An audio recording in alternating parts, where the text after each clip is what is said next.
Hello, everyone, and welcome to Docker. By the end of this lesson, I hope that each and every one of you will be able to Dockerize a simple Node app. Reason we're doing Node and not Rails is that Node is substantially easier to illustrate some of these ideas with than Rails is. Rails has a bunch of gotchas. I have every single one of them on my knowledge wiki. I can send you that afterward, and hopefully it'll make a little bit more sense. Cool. So we're going to start by just diving in and getting hands-on, and then we're going to talk about what we did and why it worked. So to get started, let's go into some folder.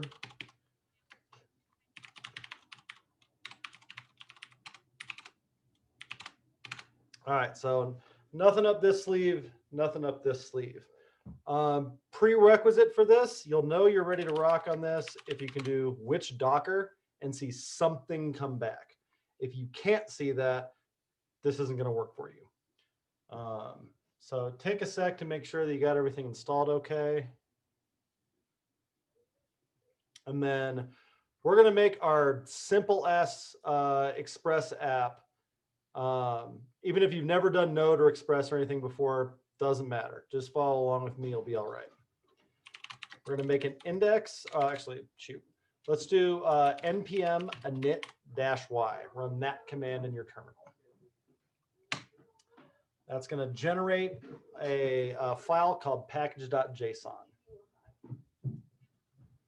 Next thing, I want you to npm install Express.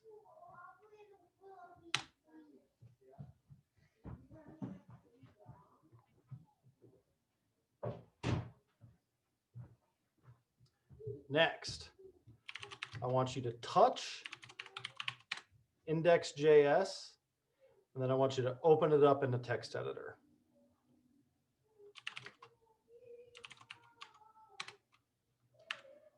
Inside that file, you're going to do const.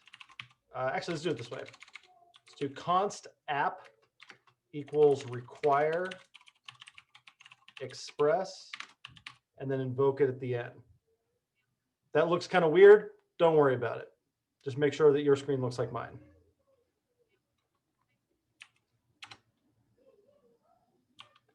And then we're going to do app.get.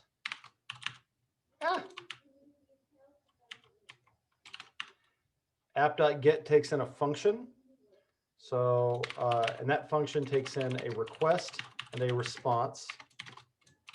I'm going to fat arrow it. We're going to call response.json. We're going to give it a message.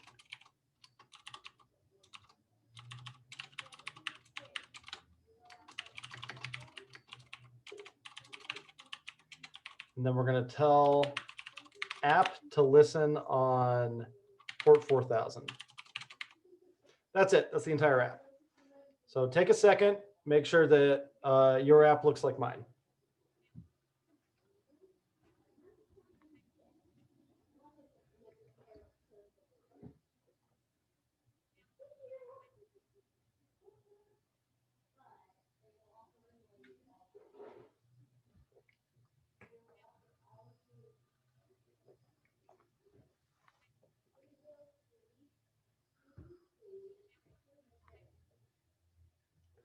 So if you did this right, you should be able to run node index.js and not see any errors, not have your computer crash, not have anything goofy happen.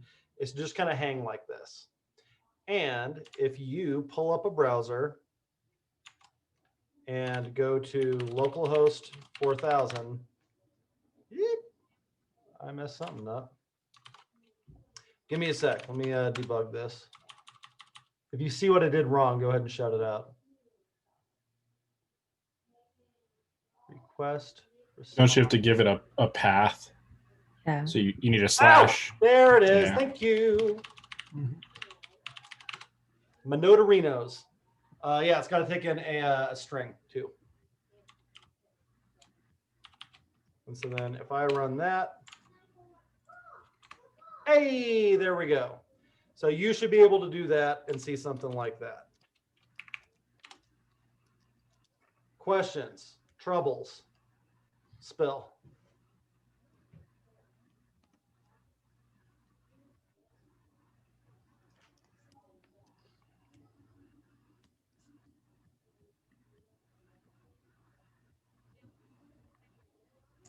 What did you do to run that, Kyle, on the server? Node index.js. And then it'll just kind of hang like that. The way you kill it is Control C. Same thing as like Rails S.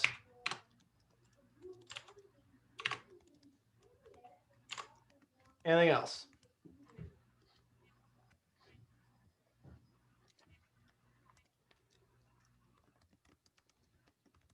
Cool. Now we're going to Dockerize this. So to do that, you're going to touch Docker file, capital D, no extension. Just like that.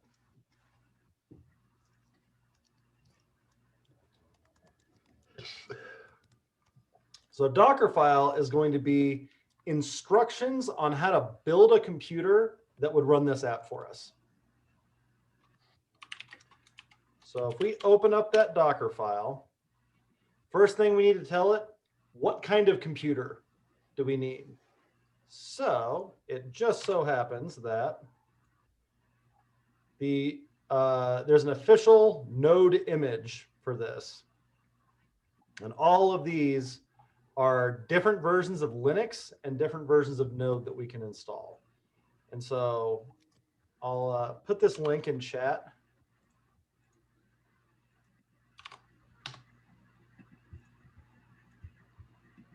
And hell, let's try this first one. So what we're going to type is from in capital letters. And then this first guy right here, 15.3.0 dash Alpine 3.10. That's version 15.3 of Node, running on a version of Linux called Alpine. It's version 3.10. In Docker language, we call this the base image. Okay. Then what we do is we tell it, what would you need to do if you had this computer to get your app working? We're going to set the working directory to a folder called app. That's not on your computer, that's on this fake computer that we're going to use to run the app. Then we're going to tell it that it needs to expose port 4000 so that our laptop can see this app when it's running. Can I ask you just a quick question about that Yep. work directory line? So where it says /app, is that saying all the way from the root folder Correct. right off of the root folder? Okay. Then it actually needs our app. So we're going to say add everything in the current folder to that app directory. And then we need to tell it what command starts our app. So we say cmd npm, node index.js.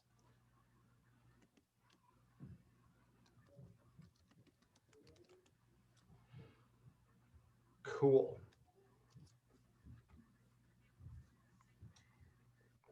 So take a second, make sure your screen looks like mine.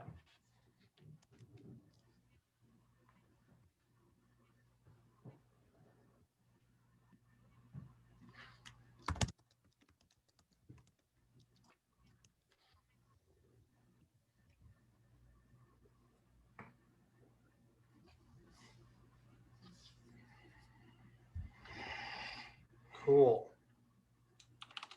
So now we're going to take this Docker file that we have and we're going to build a container. So the command to do this is sudo docker build -t, and then we got to give it a name. So I'm going to call this sample-express-app. And then I got to tell it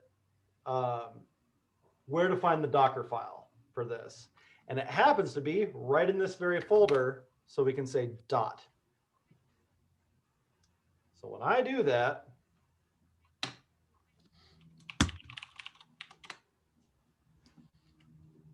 womp womp. Maybe I put that that name in wrong. Let me check.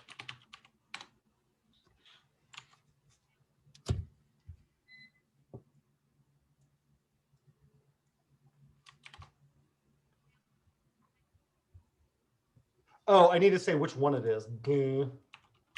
Node at.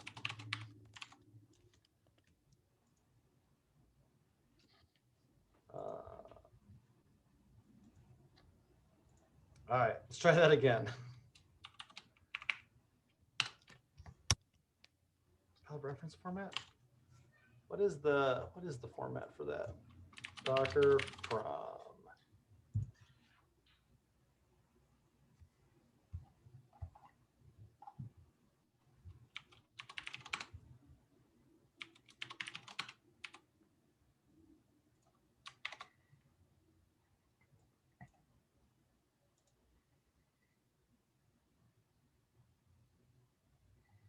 It's sorry, it's colon at. Like that. All right, let's give that a shot. There we go. So when you run that, it should look like this. And it might take a while if this is the first time you're doing it. One more time, the final version of that looked like this. The node colon in front of it. What did the -t mean in that field? Tag. Means what do you want to name this thing when you're Better done? knock it off, Charlotte. Yeah, knock it off.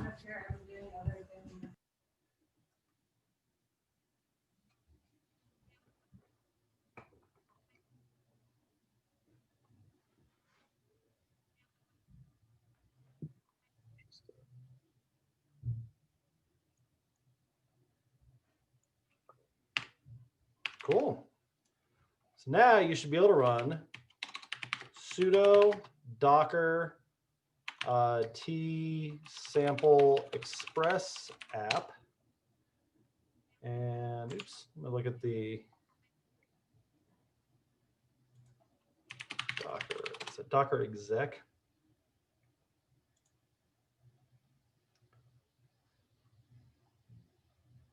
Oop, maybe no T.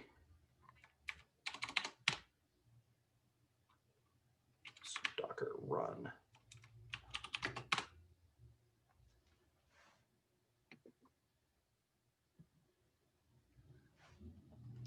Okay, now I wonder, where'd it go? Doesn't mean I look like a jerk in front of my friends.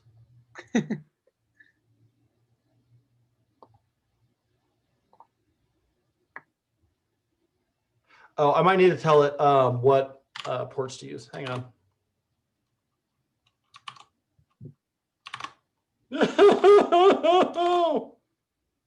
All right, so if you're like me and you can't kill that command, check this out.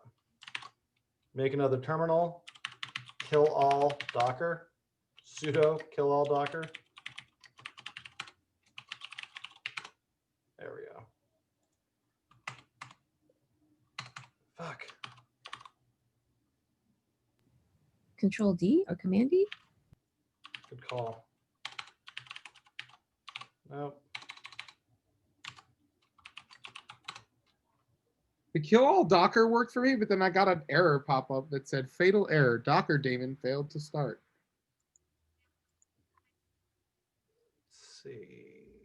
this one right here. So let me try killing it by the command. Kill 9 118/1919.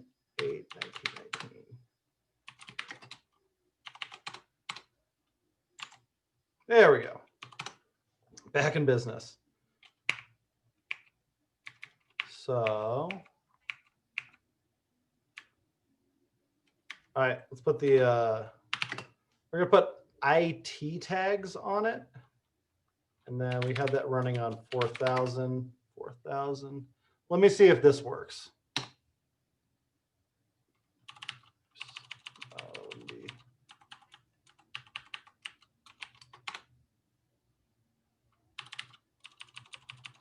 This would be P. All right, let's see if that did it. There it is. Cool. Running now. I think something happened when I put in a kill all command and it stopped my Docker daemon and I don't know how to restart it. That's going to be brew services Docker restart. Any like flags or anything in there? No, it shouldn't be. Oh, looks like it's working. Cool. Oh, wait, nope, nope. It says no available formula with the name restart. I'll look it up. Let's see, restart, Mac restart Docker daemon.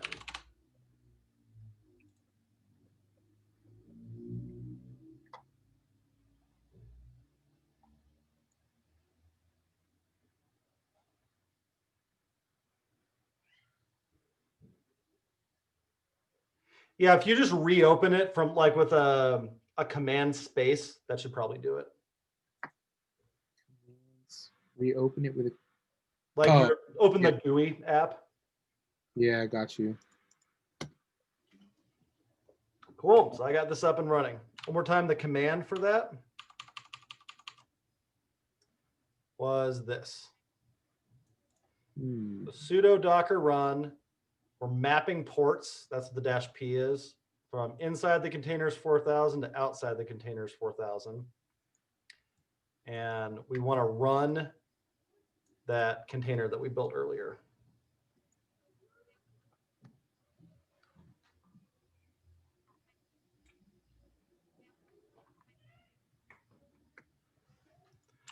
And I think there's a Docker stop command, if I remember right.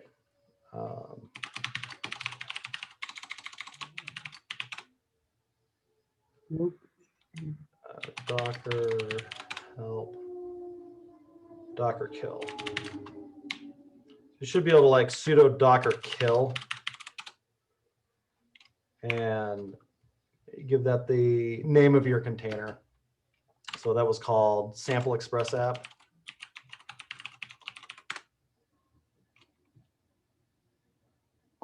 Did I call it that? Docker container ls.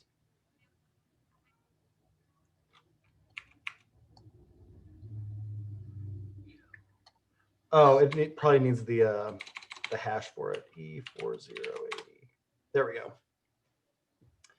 So yeah, to stop it, you can run Docker container ls, and it should show you what the name of your container is. And then the thing that looks like a hash.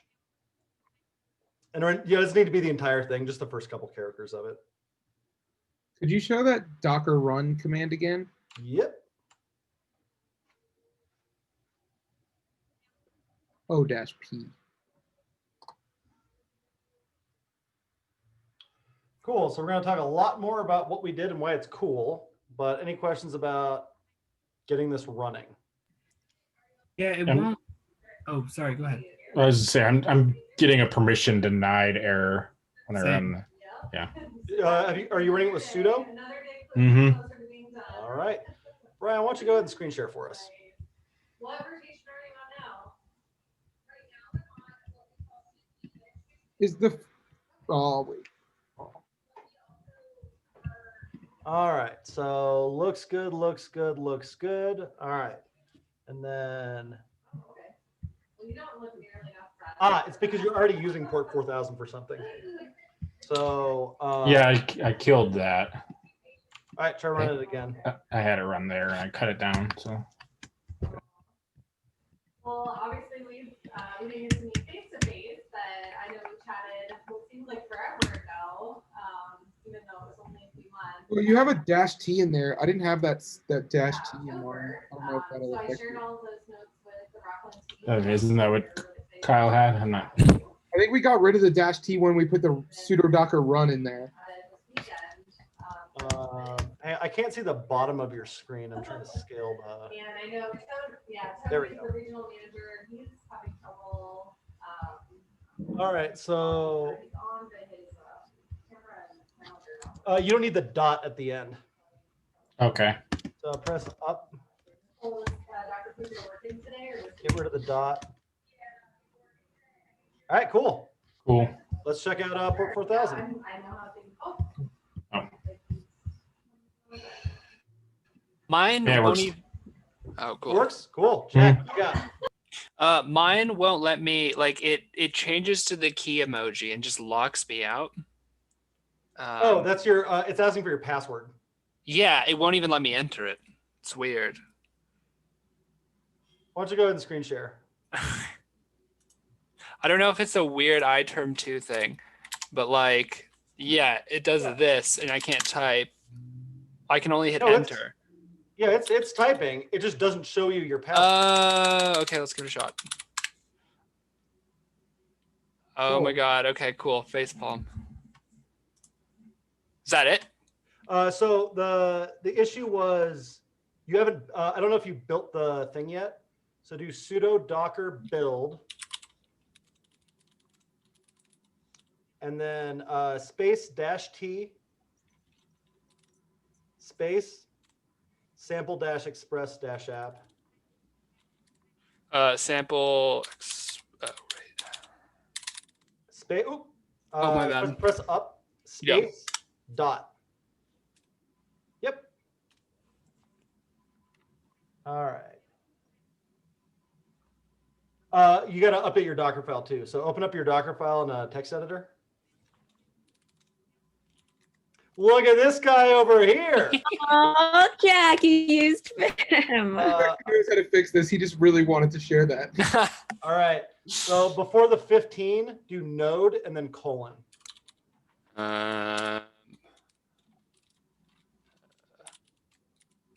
And then Cool. that. Save and quit. All right. Try running that build again. Heyo. Cool. While that's loading, can I ask a question? Yeah. The 4000:4000, my hunch on what that's doing is that the virtual machine has a port 4000 and then your computer has a port 4000. So it's just configuring those to say, got it. Correct. It's not a virtual machine technically, but yes. So Technically, just a container of Docker. it's a container. Okay. It's not an important like distinction for today, but those are technically different things. Thank you. Okay, so this is an issue with your actual Node app. So open up your Node app. This thing. Love your colors, Jack, by the way. Thank you. Preach. Okay, yeah, you have two. Oh, the entire app app.get. in there twice. Oh my god.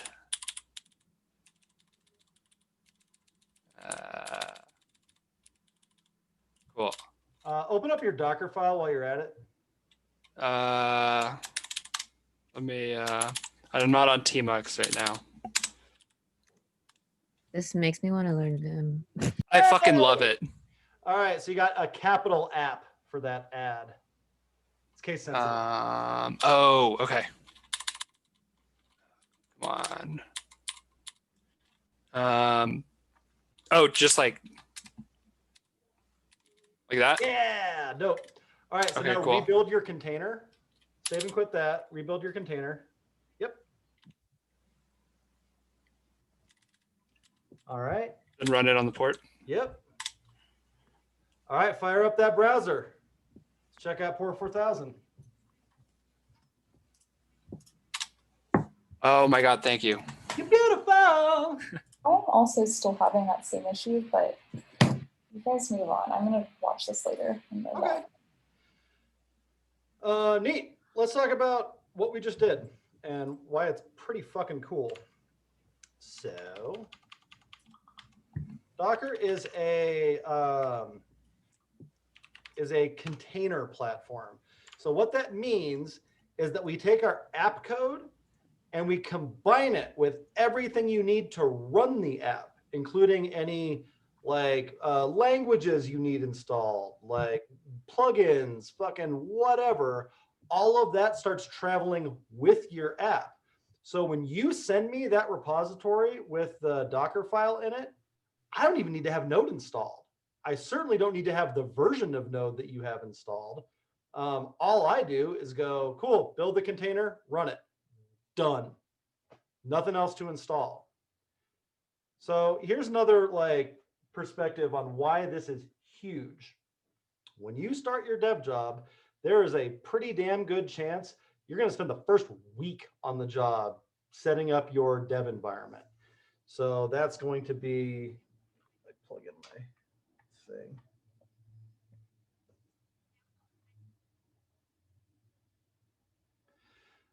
That's going to be making sure you have the languages installed. That's going to be all the little like helper packages. Think about all the stuff that you did to get set up for Flatiron. You're working on a big production app, it's that times a lot. And it's always going to be fiddly too. It's like, oh, you actually need to have both versions of this thing installed because the older code uses the older version, the newer code uses the newer version. What's worse is that first time you run npm install, half your shit doesn't work. And you go, oh yeah, sorry, nobody told you. You also need to have this other thing in this folder and whack, whack, whack, whack, whack, whack, whack. Oh, I guess maybe you have the wrong version. Yeah, we didn't update the onboarding guide for that. You have Docker going, Docker Compose up, done, over. And even better than that, the one that you're running on your computer is exactly the same as the one that's running on your production server. You give your production server that container, they run it exactly like it's running on your computer. No weird operating system mismatch things, no weird language version mismatch things, no gem file issues. All of that stuff is just part of the container. Pretty fucking cool. So when it comes to deployment with something like Docker, does it make deployments more flexible? Like I could be like, oh, I'm going to change the Node version, make sure the code works, and then deploy it, and it doesn't matter because it's a whole new. Correct. From Heroku's standpoint, or wherever you're deploying, Sure. a container is a container is a container. As long as it's a valid container, I don't give a shit what you did to it. That makes sense. Friend of the school, Kimberly Schlesinger, is an SRE, so site reliability engineer. Her job is to take a bunch of Docker containers and make sure that they get where they need to go and scale up and scale down and all that kind of shit. She has no idea what's in those containers. Doesn't know what languages need to be in them, what dependencies they have. Doesn't matter. Once it's a container, everything that happens inside of it, kind of not so important. Now, what you do things like poke little holes through the container for things like the ports. But now we're talking at like that level of abstraction. Not, and do you have the right version of RSpec installed?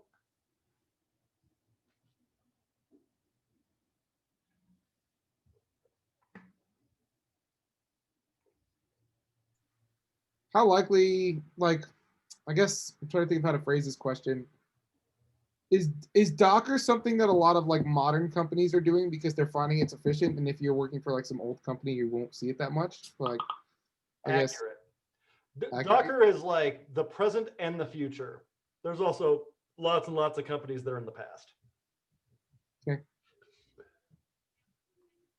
Is like So like say you're learning some technology, does that technology have to be well established enough for Docker support, or is that just not kind of really how Docker works? No, all it needs to be is able to run on Linux.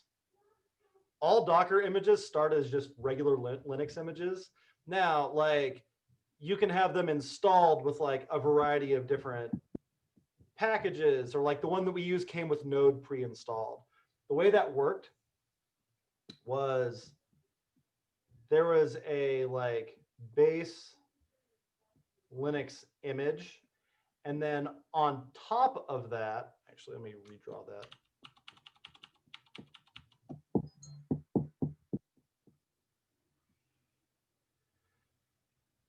So we have this base Linux image that we're using. In our case, it was Alpine.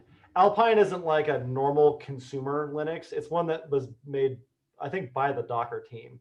It's like super minimal, doesn't have anything, any extra bells and whistles. Unfortunately, we want a little bit of bells and whistles because we want Node installed.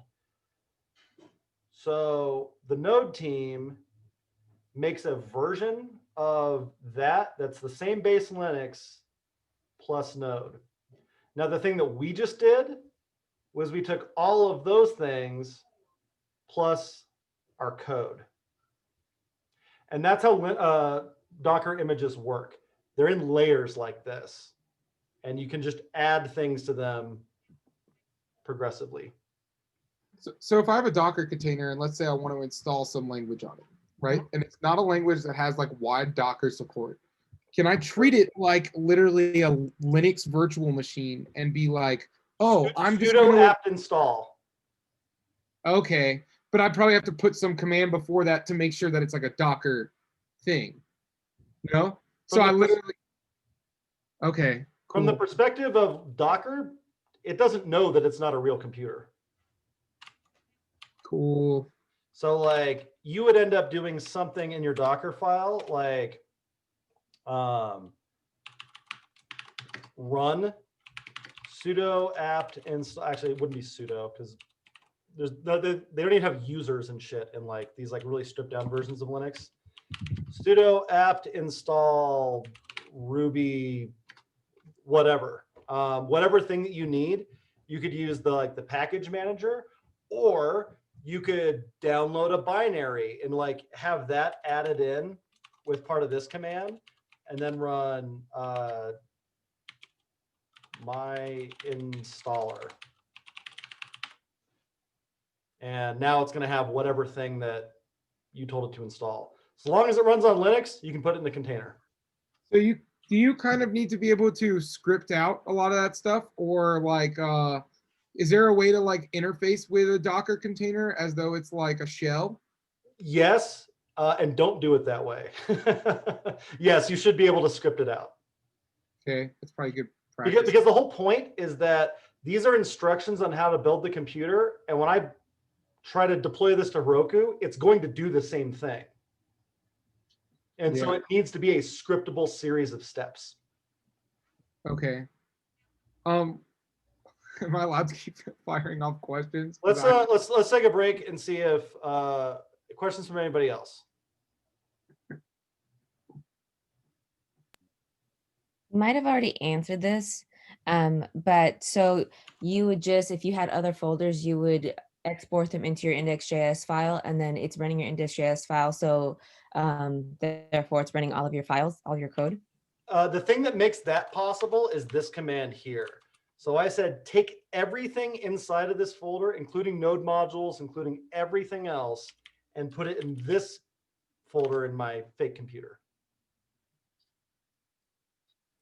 So Cool. Okay. all of this stuff is inside of the container. So is this, you would want to use this as sort of a way of encapsulating apps that use different environments to make things happen. So like say I want to do my capstone as one container, but it could have a TypeScript front end with React and then a Node back end. But I want to send it to somebody as one container they can use. Like yes, that. But even better than that, there's a tool called Docker Compose that will let you do all of those things as different containers and then make them talk to each other. So that would be like, maybe you have a front end container and a back end container and a database container. Docker Compose, which comes with Docker, is a scripted set of instructions for how all of these things talk to each other. And so you can have all of those containers in a repo, and then have a Docker Compose command. You send it to a buddy, they do Docker Compose up. It builds all 3 of these containers, it runs them, it makes their ports able to talk to each other.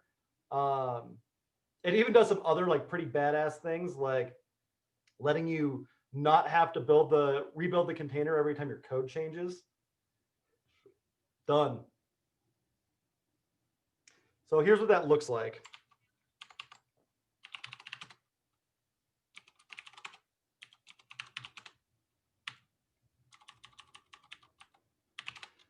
So a Docker Compose file looks like this. This is pointing to a Docker file here. This is pointing to a Docker file here. And it's saying, here's how I want the ports to map on this. That's all just one command. This volumes command says, don't actually add the app in, just read it live off of my file system. So I think of that as like poking a little hole in the container and just setting it down on top of like your file structure. You can put environment variables in. And then you can even like, so I have this set up to also work with Cypress. And you can override stuff. So you can take these Docker Compose files and like mash them together in cool ways. But ultimately what that turns into is if I run npm test in this folder, it runs this big ass Docker Compose thing. It starts up all of those Docker containers for me. It runs all of the scripts that it needs for those. And wait for it. Oh shit.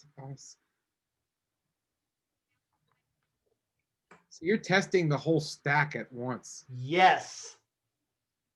So it finished building the back end, it finished building the front end, and now I'm going to wait for the Cypress container, because that also came in a container. That's this like test container here that can see all of these things and run tests against them.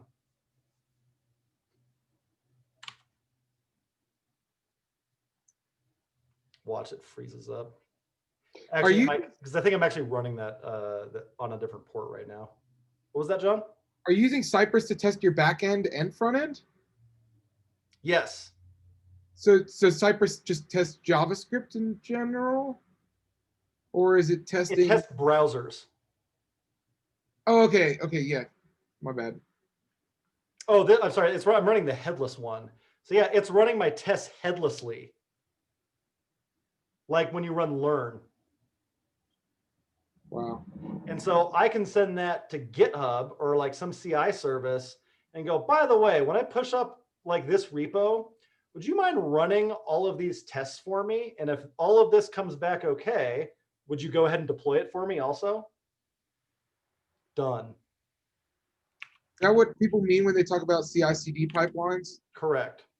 So let's say I want to do a little bit of development. Then I do. All right. Why don't you run it with the GUI then? Cool. You don't need to have Cypress installed. You don't need to have Node installed, and you still get all of this for free. How fucking cool is that?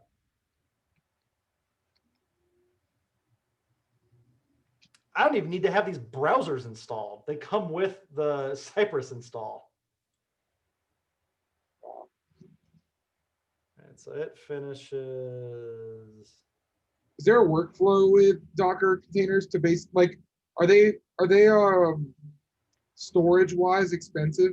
as far as like if you have a bunch of Dockerized stuff on your computer, it gets. Yeah, they're enormous. Docker files are fucking huge. So you usually, I'm assuming, keep one and delete it when you're done working on it.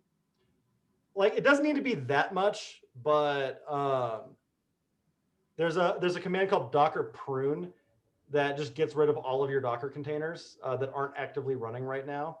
And like that's not a big deal. You can just rebuild them. But the last time I did it, I deleted like 200 gigs of Docker containers. They're very large. Wow. Because like it's an entire operating system essentially. If the terminal freezes up, what's the command to kill it? So you want to open up another terminal, Right. and then you want to run Docker ls, Docker container ls, and then you're going to get this container ID, Uh-huh. and it's going to be sudo docker kill, and then the first couple characters of the ID. So like, I'd probably just do it with 2. There you go. Cool. When do you think a good time for someone to be like, I'm ready for Docker? You guys can start playing around with it now. Like, No? so here's the thing with Ruby though. I'll send you the all my notes on this. Is it because Um, gems are installed?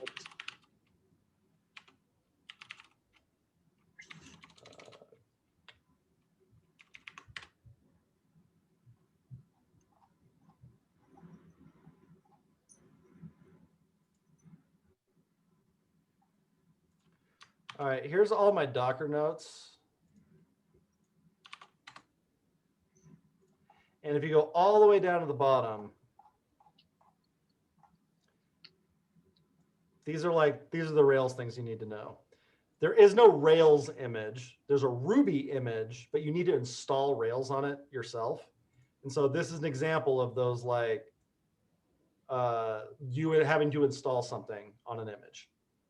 So you do that, but then you also need to like run your Rails S command a little bit differently. Let's see.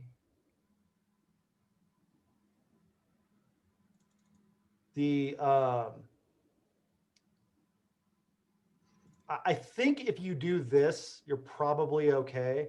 You might need to, yeah, and this will like actually run your thing. It's tricky to do. It's a little bit easier to do with Docker Compose. But yeah, it's the roughest thing I've done on Docker is running a Rails app.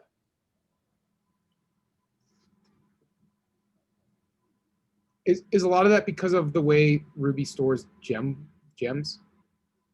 Like, That's part of it.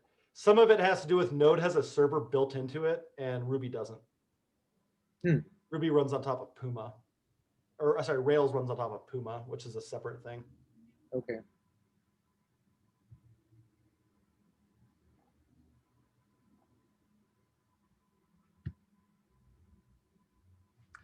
Hit me with some more Docker questions.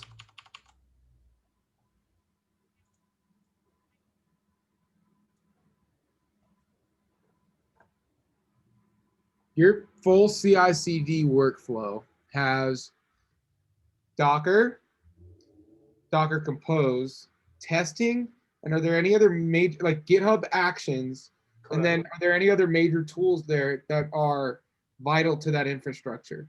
The places that I deploy to, like Firebase and Heroku. So, for example, I'll show you what a modern cloud deployment looks like. So let's say I go over to this app. Git add all git commit add question evaluation. Cool. We go back over to main. All right, so I'm going to make some trivial change and push it up. So I go over to the this view file and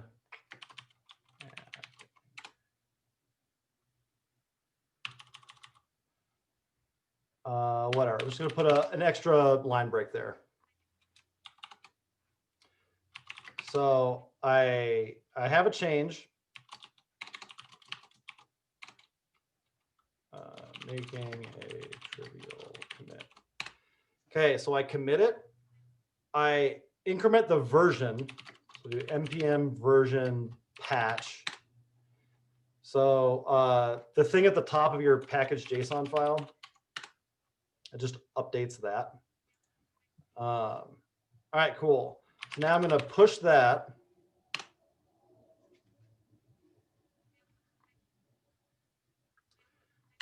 And if I go to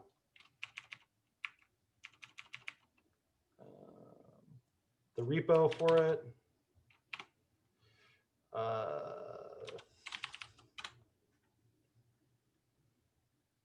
and I go over to tags, you go, hey, that commit that I just made, I want to release it. So I pick the version. Oops. Existing version, no good. So npm version patch again.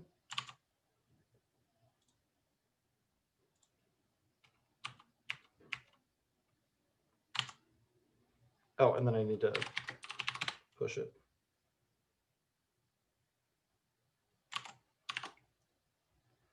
All right, there it is. All right, so well, yeah, no shit. All right, whatever. So now I'm going to publish it, and that's it. I'm done. What's happening in the background is over here in Actions. It is currently building my containers and running my tests. You can watch it if you want to. Once it's done with that, it's going to deploy the front end, and it's going to deploy the back end, all automatically. If it doesn't work, I get an email. So the things that you're potentially saving on, like a lot of money on, if you're like a real app, would be you're saving a lot of money and time on people checking what's happening, like actually checking to make sure that there's no errors in whatever you did. And then also it's just an extra level of secure, like it's probably just more secure than people actually checking these automated. If a person checks it, they're going to get it wrong one of these days. And it's probably going to either be embarrassing or take a long time to find out. Or it's just going to be scary. You've probably heard like never deploy on Fridays because you're going to deploy something, it's going to break and everybody's going to get called in on the weekend to fix it. Not if you got a CI/CD pipeline. You can deploy every single time you make a commit where the test pass. Who gives a shit? So this is how you go from deploying once a quarter or twice a year to like several times a day. It's all just automated.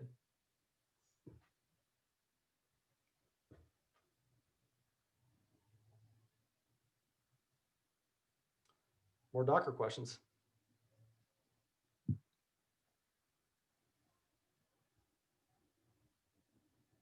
What alternative technologies have you used to create this CI/CD pipeline? I've also used Circle CI. GitHub Actions is better. I've also used Jenkins. Jenkins sucks.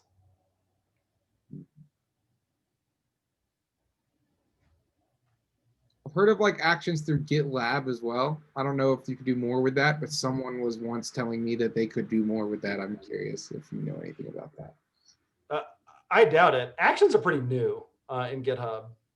And like, it's a ripoff thing. There's always been a lot of solutions for this. The Actions one, especially since it's integrated with your repo already, pretty nice.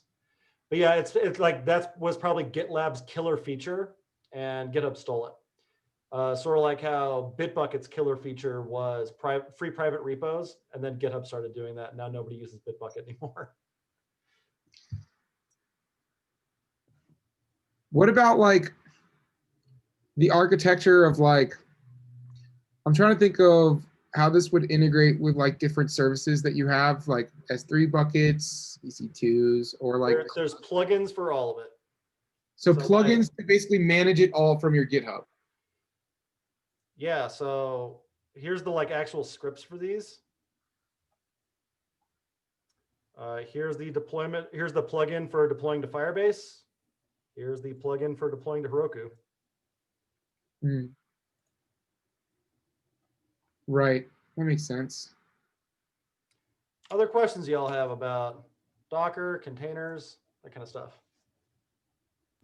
Hey Kyle, what is you said Kim works with this kind of stuff on her like a daily basis. What's her job title or like job titles that kind of work on this kind of stuff? Site reliability engineer. So like you'll also hear this called like DevOps engineer or something like that. That's not a thing. DevOps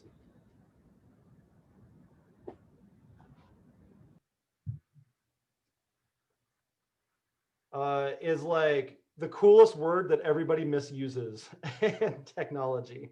So let me take you back to 10 years ago. 10 years ago, I needed a server from Pearson. And what I had to do was I had to get on a call with like the infrastructure manager for Pearson. I needed to make my case for why I needed a server. Then I needed to fill out a physical piece of paper and I need to scan it and send it to someone. And then they would order the parts for the server from CDW. They would assemble them. They'd throw them in a rack. Someone would like have to install all the stuff that I needed for it. And then they'd give me an SSH key for like not root access to it so that I could like read my logs and stuff. So that was how this all used to work. Oh, and like, I don't know if I missed this. That process took 6 to 8 weeks to get a server. Suck. And then it would be a big argument is like, oh, I need another server now. We're already at capacity. He's like, well, you should have told me that before. It's going to be another 6 to 8 weeks before we can scale up. Or like, they don't know anything about your app. So like they may have been able to make way better advice on what servers you should have gotten in the first place. So this concept called DevOps was born. So instead of the developers just throwing their apps over to the infrastructure people and the infrastructure people complaining about how the devs never talk to them, you'd have this philosophy of DevOps. We're blurring the roles a little bit. Like when I started, it was having an operations person who was embedded on your team and like came to your stand-ups and stuff and like knew a little bit about your app and could weigh in. And so now those two teams have a little bit more integration. Then AWS changed everything. So with AWS, now I'm not waiting 6 to 8 weeks for a server. I'm waiting like 3 seconds. It's a commodity. There's nothing special about this shit. I'm like, all right, I want a generic ass server, go. And then you just have one. And you pay by the second for like how much you use it. It's really awesome. So then it becomes, oh, well, I can sort of like work with some of that stuff myself, and maybe the ops people like just consult a little bit. And then that turned into, well, shit, what if you can represent all the like servers and stuff you need as code? What if you could just write like a script or something on like what your server would need to be? And then Docker like really sort of brings that to life by saying like, oh shit, I can not only do that, I can run the app on my laptop on an identical environment to what it's going to be like in production. So like all of this stuff is in the philosophy of DevOps, where we're blurring the roles between dev and development and operations. What this like turned into, what it's got like misused as, was calling like the ops people DevOps engineers. It's just like not accurate. Everybody's a DevOps engineer. It's a philosophy. So, but ops is like old timey. If you're an ops engineer at a company, you're ordering racks from CDW and setting up, installing Node and that kind of shit. So Kim's title is Site Reliability Engineer, which is the more accurate title for like, yo, I take containers, I make sure that they scale up correctly. I make sure they can talk to each other. I make sure that when you push up an update, the app doesn't go down because you have 3 identical containers. I take one of them and kill it off and then replace it with a good one. And then so the app is never down. It's like gradually updated. Or we got a huge burst of traffic. So we're going to take that container and we're going to make 30 copies of it. And they're all going to be running on these different things. Like what the app code is kind of doesn't matter. But being in charge of like managing all that stuff, that's what Kim does. So like Docker Compose is a pretty good tool for doing all this stuff on my computer. Doing this with like, oh, I need 30 copies of that container and they all need to run on computers that are this fast. That's another tool called Kubernetes. That's what Kim is an expert in.